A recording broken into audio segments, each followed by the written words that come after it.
பெருங்குடி கலைஞர் திடலில் செயல் வீரர்கள் ஆலோசனைக் கூட்டம் நடைபெற்றது. சென்னை மாவட்டம் திமுக தென்சென்னை தெற்கு மாவட்டம் சோழிங்கநல்லூர் மேற்கு பகுதி 184வது வட்டம் பெருங்குடி டாக்டர் அம்பேத்கர் புரட்சி நகரில் உள்ள கலைஞர் திடலில் வட்ட செயலாளர் தேவராஜ் தலைமையில் செயல்வீரர்கள் ஆலோசனைக் கூட்டம் நடைபெற்றது.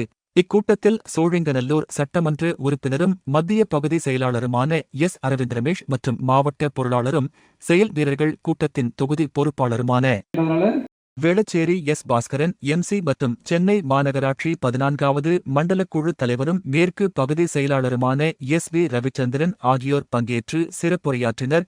இதில் வரும் 17ஆம் தேதி ராயப்பேட்டை YMC மைதானத்தில் நடைபெறவிருக்கும் திமுக கட்சியின் 75ஆம் ஆண்டு பவள விழாவில் பங்கேற்பது குறித்து ஆலோசனைகள் வழங்கினர். இக்கூட்டத்தில் கட்சி நிர்வாகிகள், மாவட்ட, பகுதி, வட்டம், பிற அணி பொறுப்பாளர்கள், கட்சி தொண்டர்கள் ஏராளமானோர் பங்கேற்றனர். மற்றும் இந்த நிகழ்வில் கலந்து கொண்டு பெருமை சேர்த்துக் கொண்டிருக்கின்ற வரவேற்புரை ஆற்றிய மட்டுமே உங்களை பிரதானமாக பயன்படுத்தியவர்கள் மத்தியில் ஆளுகின்ற ஆட்சியை எதிர்த்து உங்களுக்கு எனக்கு திராவிட முன்னேற்ற கழகத்தின் வாக்குகளை நீ உதயசூரியனுக்கு அளித்ததன் காரணமாக அதிகாரிகள் இந்த பகுதிக்கு வருவதை தடுத்து நிறுத்தினார்கள்.